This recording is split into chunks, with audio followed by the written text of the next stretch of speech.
to approve the payables as presented. Is there any discussion? All right, all those in favor say aye. Aye. And is there any opposed? Okay, payables are approved. Up next, item 6, a CRP team update. Us, That'll be with Deanna. are we unmuted? No, we're unmuted. Okay. So obviously I have a request. The CRP is the Calitz relocation project for moving all of our technology and building our network and setting everything up at the new location. During this project, we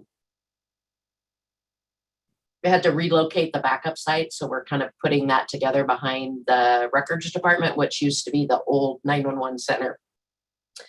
Old 911 center.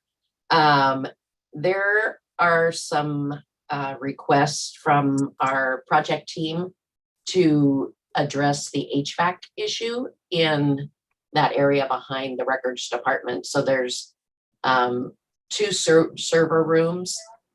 We'll have a little bit of equipment in the one server room that I don't know if any of you have been there, but off to the left, where they have some network fiber connections, phone stuff, and I believe we'll have a little bit of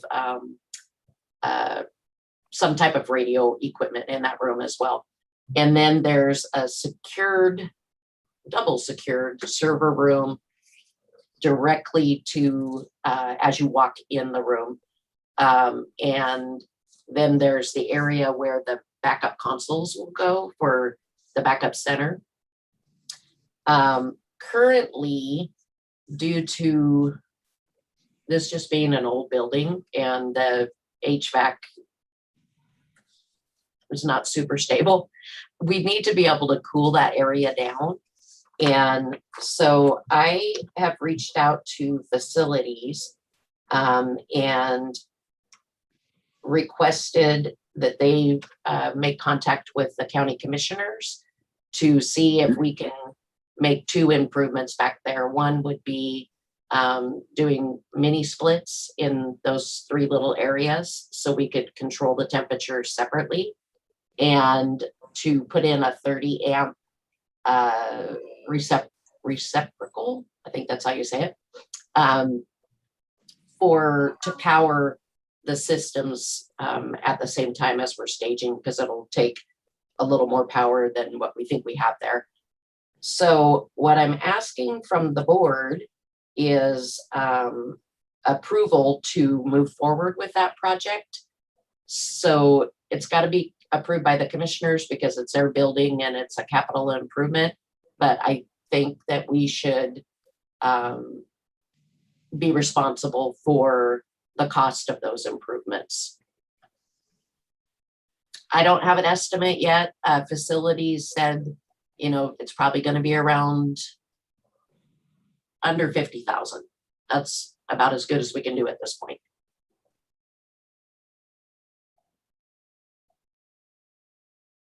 Any so we can't really make a decision on that yet, Deanna, then, without prices or anything like that. Okay. I mean, I guess that's kind of a question for the board. I don't know if I understand the purpose of it and it's probably needed. Be nice to know a price. Okay, that's perfectly fine. I guess I don't want the commissioners to be blindsided either, that, now, when facilities comes to you, and we'll get the quotes and then I'll come back to the board with those and you can address that at that time. And that works for us as well. Okay. Well, and a question for Deanna. Did you guys work off of a small works roster for vendors? Facilities will do the procurement process of that. And yes, they do work off the small works roster. Jim, did you have a question? Oh, I just wonder if that needed to go out to formal bid. the facilities and I guess, Joe, is it your purchasing department? Yeah, They I work, think it's under the threshold or at the threshold where it doesn't have to go through the full-blown RFP. I think it can be gone through, like the sheriff was saying, through the small works roster.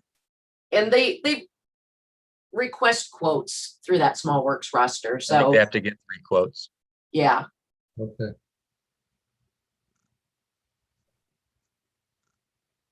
Okay, anybody have any other questions on that? Is everybody okay proceeding and having Deanna bring back those numbers? That would be fine. Okay.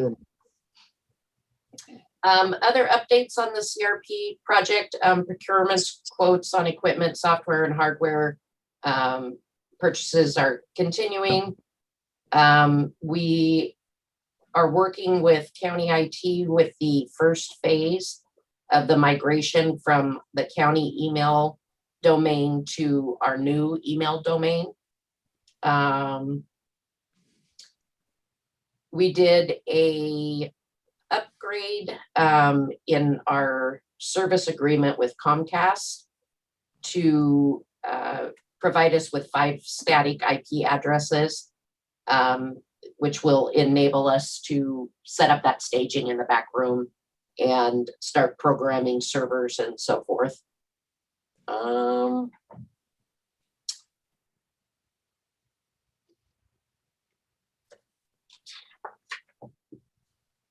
think that's all I have on that.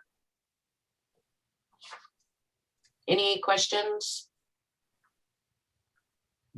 Is the goal then to have that up and going prior to our move to the new center? Yeah, we want to stage all of the equipment, so we'll have 2 racks in there. And one of those racks will be equipment that will eventually be moved over to the new facility. But they're gonna fire everything up, make sure it's all working like they have designed and planned. And then as soon as we can get occupancy at that new facility, then part of that equipment will be moved to the new facility. Okay.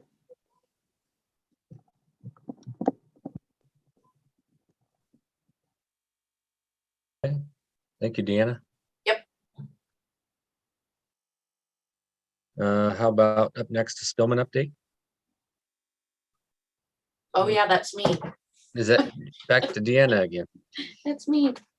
She's the star of the show today. Okay, I have one request for the board.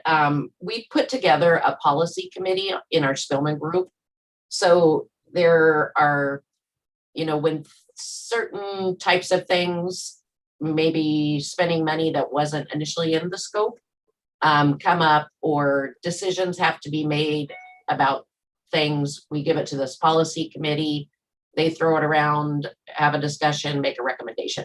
So one of the items that they were given to address was we have all of the fire agencies are or will be transitioning to Image Trend, except District 1 and District 5.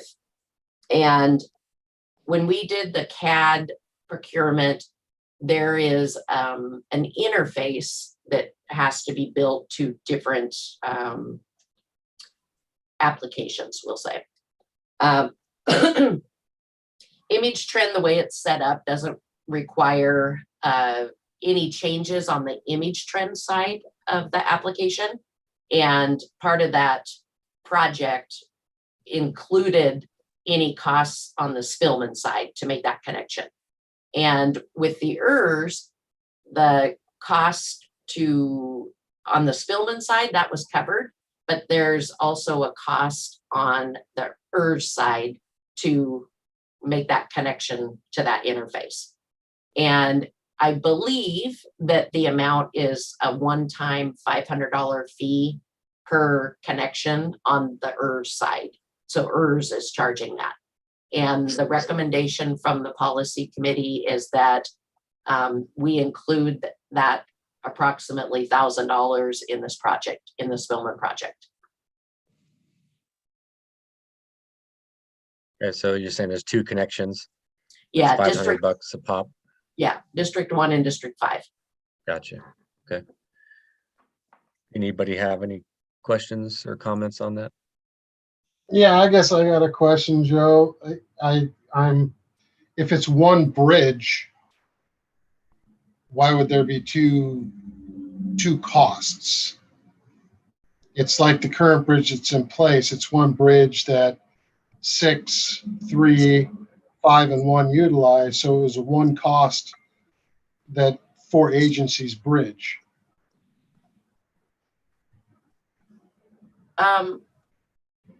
Vic, I think it's just you and District 1 that are using it. And I could be misspeaking, but I believe from the information that we got that there would be a fee for District 5 and a fee for District 1 that ERS would charge. And maybe you can verify that with, is it Casey? You're asking that question to me? Yeah, Jared? Okay. Jared?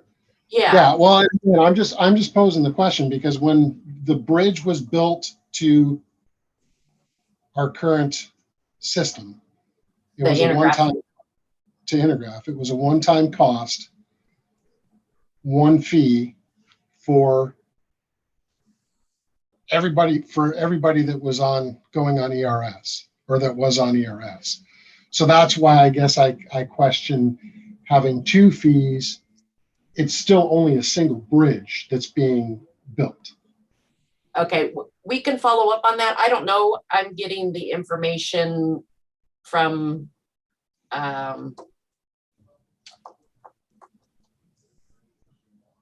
who's your fire rep? I don't know why I've lost his name. Well, it's either gonna be Jared Casey. No, but he, I believe, was communicating with Really? with what? Or Brandon Poff. Brandon, thank you. Gosh. So I think that's where that information flow was coming from. And I don't know, I haven't talked to ERS. We weren't, like the agencies were reaching out to their vendors. So, Right. We can look into that. I mean, if it's being done as one bridge now, then potentially it should be able to be done the same should be the way. same. Yeah. So, okay, so we can get that verified. Okay. So the board doesn't have any problem with us spending the $500 or maybe $1,000 to make that connection happen, the one-time fee. I don't have any issue with that. Nor do I. Okay. Is everybody else okay with that? Get that? I hear consensus there. I see head noddings and. Yeah. Okay, Yes. okay. GIS server, I believe should be up at this point, which if you're a Spillman user now, you would be able to access the new data that's been input in that and utilize the new server, which I'm not super familiar with that. Troy Brightbill is, I don't know if he's on the line, Troy. He just Yep. commented, he says it Okay. is, we are now able to validate addresses in the forms module.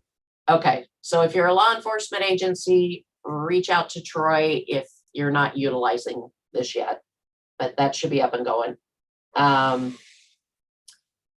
Spillman has reached out. They want to begin programming or setting up the dashboard server. So as soon as that arrives, our team will be communicating with Spillman to get that going. And apparently that dashboard allows you to create charts and graphs. We have our conversion team, which is another unit of this group, and they are reviewing information that was extracted from Intergraph and converted to Spillman language, kind of with some mapping. So they're kind of putting some eyes on that to see the accuracy of that mapping to make sure they're in the right fields. And that started on the 2nd of August. So we expect to get that information back to Spillman in a couple weeks, and so they can tweak it if they need to. And that's all I have. Okay, thanks, Deanna. Any questions for Deanna?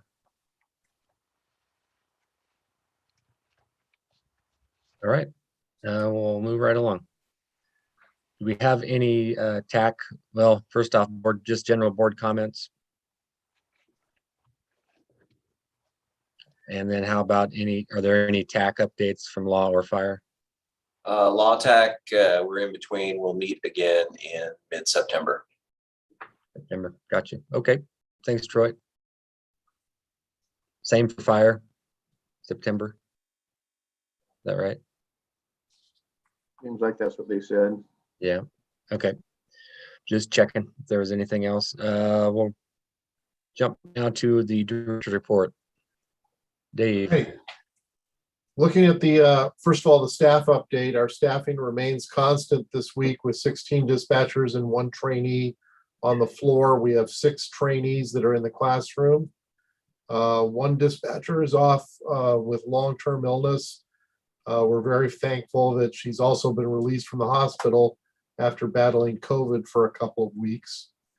All 6 trainees have been exposed to the building blocks of this profession and will be on the frequencies in mid-September. The group is very dedicated and very engaged in the classroom right now. And then we also will interview for the open supervisor position this month, and we are seeking a board member who would like to or would wish to be involved in that interview process on Thursday, August 26th from 4 to 7 p.m. So that's thrown out to the group if anybody would like to participate. Moving on to climate and culture. There's a group of very dedicated dispatchers who've done some remarkable work during the past summer months.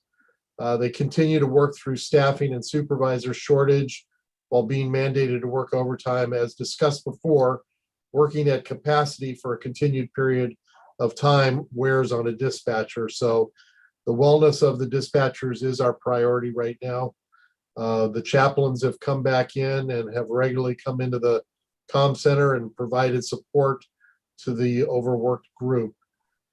This this past month, 2 of the board of directors followed up with me on an exit interview process, and the discussion revealed specific areas in training process that we are in the process of being changed. Continuous improvement is one of the goals of our comm center, and the exit interviews provide that important feedback, and that feedback is being discussed as it is provided to us. Facility updates. We do have an issue with connecting our facility sewer line with the sewer system in the street, and that's come to light, and we're now evaluating different plans to determine how to address this connection issue. Right at this moment, construction is not being delayed for this issue. The contractor continues to report that the facility will be completed by January 4th, 2022. Going to the radio updates, Hall of Justice, the July 29th testing of the microwave link at the Hall of Justice did not work as anticipated and will continue with the installation after the issues are resolved. We will be assessing a solution for the simulcast bulk delay speed, and we may have to transition to Cinecrest as a manufacturer of the old device no longer supports the equipment and went out of business last year. So some troubleshooting that needs to go on in that. The Woodland Tower, the geo study performed on Friday, July 23rd is completed. And Deanna's working with with Tracy Coleman in reference to the land use agreement. As a result of the new location and the geotech survey, this will require a quote from an Excavating Company to construct a 3-sided retaining wall after removal of a few trees, and quote for a chain link fence with relocation of the site on the property. The scope of the project has changed a bit, and there's going to be some additional costs to be determined once we obtain a bid. For Baker's Corner, a building permit request and check for fees has been submitted, but further has been requested from the city. There's an issue with the process that was followed, and we discussed that throughout this whole year, and the installation of the pole. We will have a geotech study required by the city for seismic and wind study. Also, we'll submit a design plan for the weight and placement of the equipment on the pole, along with the slab design. So those are the things that still need to be done that the city's requested. Castle Rock High School Tower, legal still working with US Cellular, waiting on a response from US Cellular. Davis Peak, we have identified an issue with overgrown trees and branches interfering with our microwave path, and it also happens to interfere with Park County's microwave path. So we're waiting DNR internal forester to see what can be done with the trees. Davis to the Woodland site, there is a replacement dish and microwave link on order for the site. It's probably a couple months down the road for the replacement. Rainier Hill, we are awaiting the arrival of the antennas that were ordered. We're within a month of being able to work on that project after the antennas arrive. And then the Columbia Heights shelter, there was a bid that was sent out to the small works roster for repairs to the exterior shelter, which has some dry rot. Moving on to analytics, this is the first month of the year that we did not make our internal goal of handling 95% of the calls within 10 seconds. Instead, this past month, we handled it at 91.84% within 10 seconds. The volume of radio calls surrounding the July 4th holiday, along with dispatcher shortage discussed earlier, was the main cause of not making the goal during this particular month. To give you an idea of the actual call answering rate, we did answer 95% of the calls within 15 seconds, which is 5 seconds more than the goal. That concludes the director's report. If you have any questions. No questions. I'll call myself out. I apologize for missing item 8. I'm working off a very small screen this morning, but the site lease renewal. So we can address that. My apologies to the group. Any questions for Dave on his director's report?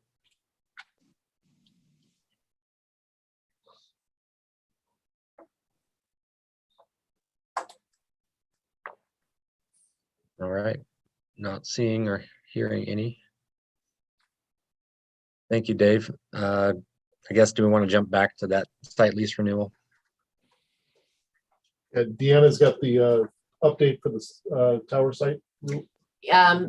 It's Signal Peak. We lease the tower and facility from Day Wireless and have for as long as I know. We've always had a site at Signal Peak.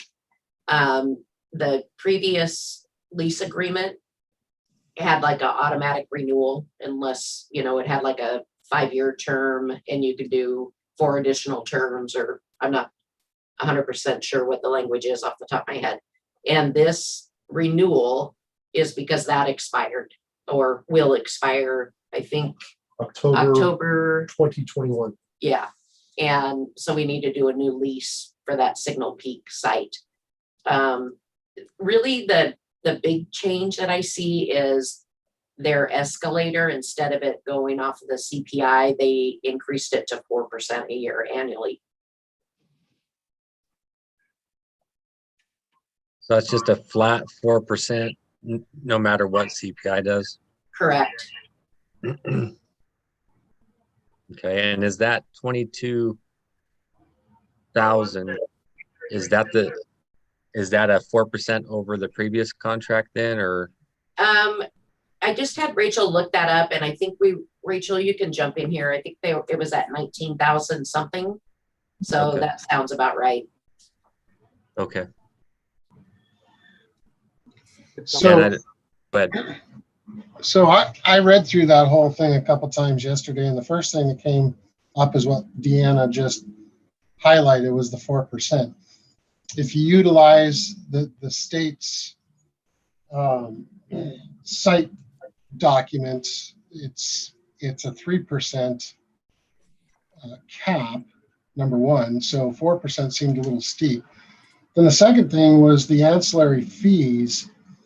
When it starts looking at us as a leasee, the potential of being mandated to pay for road repairs or other ancillary fees, it appeared it was at the discretion of Day Wireless, and that was a little concerning because there's no parameters other than Day Wireless saying, oh yeah, well there's this road maintenance fee or a culvert fee, and you guys need to pay for it. And so I question as to whether that needs to be looked at a little closer, because it seemed a little open-ended for additional expense.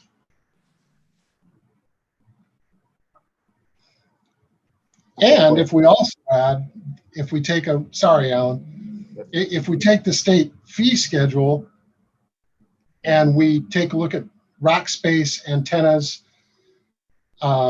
radios, and calculate it off, I'd just be curious to see if off the state fee schedule, if it comes up to 22,000, it seems like it's a little high.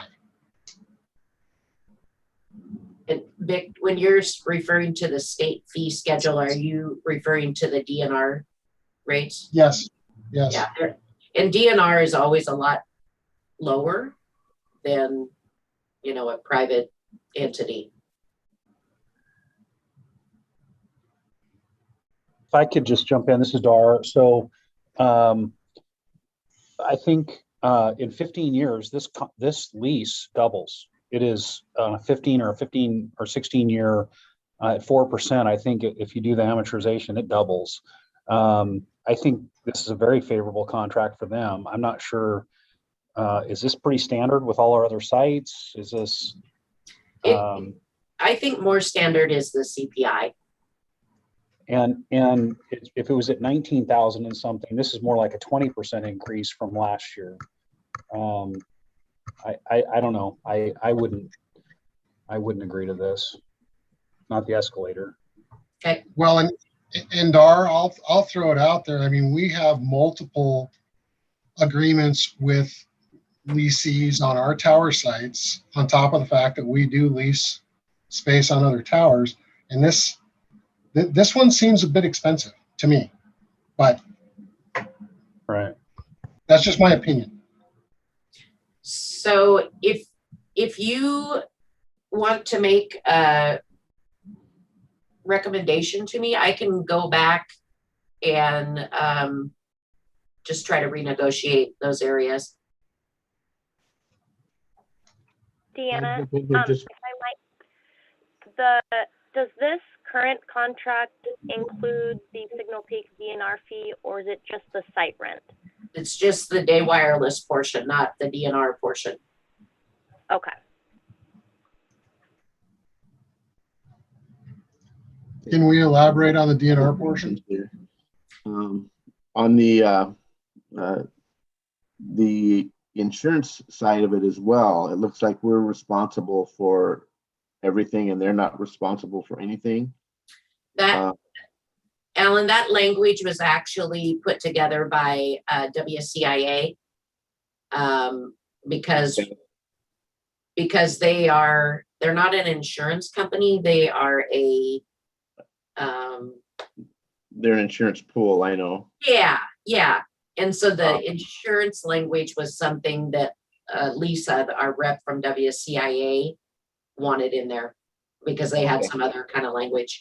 That was my question really, is if they had had a chance to look at it, because it seems like if if something happens, that's Day Wireless's fault, the tower falls over, whatever, we may still be responsible to our insurance company. So surprised that they like that language, but Frank, our attorney, and Lisa from WSCIA both had an opportunity to go through the agreement. okay. I think Deanna, Vic maybe had a question on the specifics of the DNR portion of that was Yeah. mentioned. So DNR charges us a fee for, they own the property and Day Wireless owns the tower site and the shelter. So DNR charges us a lease fee for, I believe, leasing the property.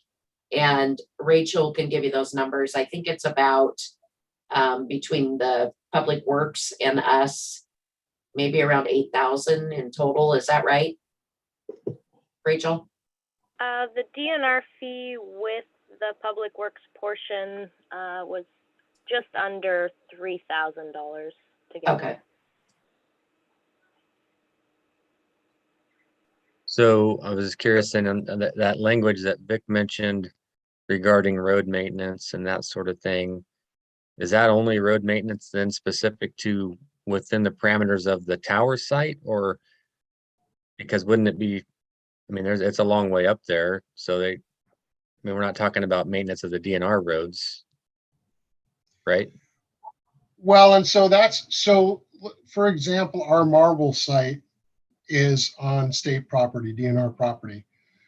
So we have to pay DNR land lease fees, but DNR also has and I can't remember the correct terminology that they utilize, but it's basically, if you're collecting lease fees, they get a percentage of what you're collecting is for revenue. And so when it comes to maintenance, it's DNR's responsibility to maintain the access to the site for the owner of the site. But there is a yearly maintenance fee. So like for us, for Marble, it's a $600 road maintenance fee. But there is, a lease benefit. I don't know. I can't remember again what the exact terminology was, but they get a percentage of what we collect from the folks that are on the tower site. So I guess that's one of my questions is that if it is a Day Wireless site, then the DNR agreement should be with Day Wireless and not with the 911 center.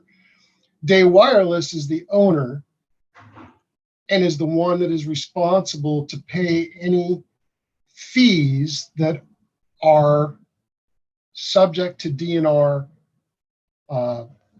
oversight. So that would be road maintenance. That would be the fee for, or the percentage for what Day Wireless is collecting off of leasing tower space and rack space. They may pass a portion of that on, as in road maintenance, because it's an annual fee that DNR charges. They may pass a portion of that on in our lease, but we shouldn't be paying DNR directly unless there's some whacked out agreement in place, Day Wireless and the state, and then we are a leasee on Day Wireless's site. So Rachel, how is that money dispersed? Is it sent to Day Wireless with a thing that says this is the DNR fees, or is that payment made to DNR? No, it's made to Day Wireless. It's just split up in two separate like line items on their invoice. Okay. Okay. I'll text you later.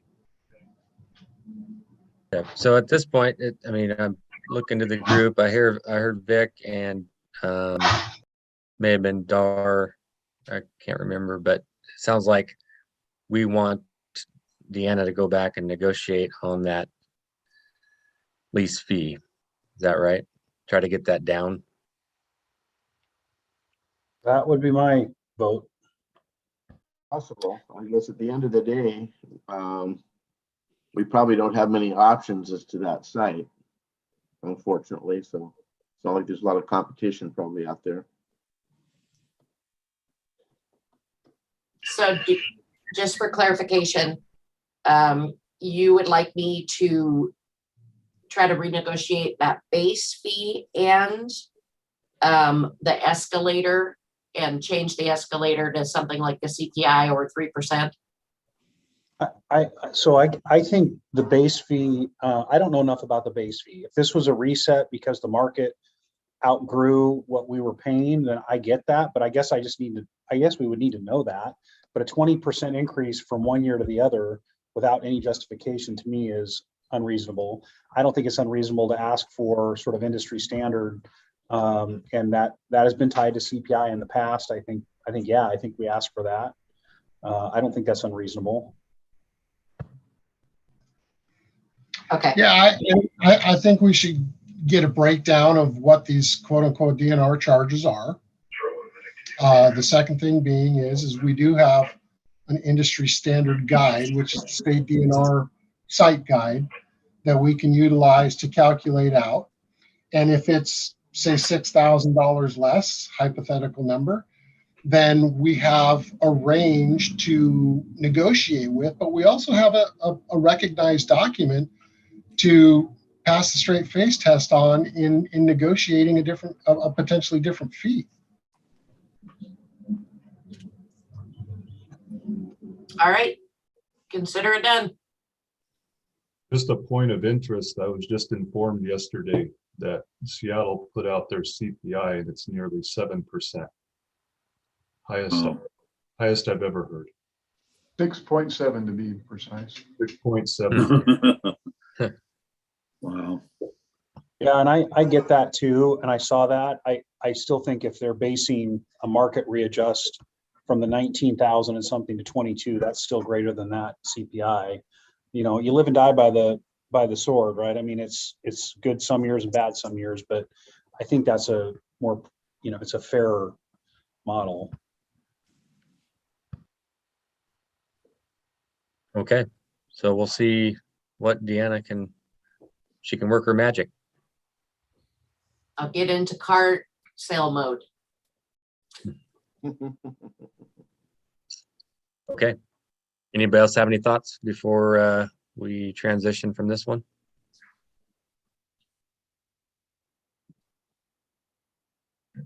All right, I'll keep chugging along. I'll check back any other questions. Any questions for Dave on the director's report? It didn't sound like there was, so we'll move along. Anything for old business from anybody? The only one I was going to mention is here. I know we've been working on that board expectations document for Dave, and just wanted to update the board. I did get a chance to sit down with Dave, and we did talk about that. I think it's ready. There's no changes to be made, so I think it's ready to sign. So I just wanted to bring that back around to the board and let everybody know that we had the discussion. I don't know if Dave has anything he wants to add or talk about at this time, but just letting everybody know we did talk about it, and I think it's ready to be signed and it can be put in the file. So.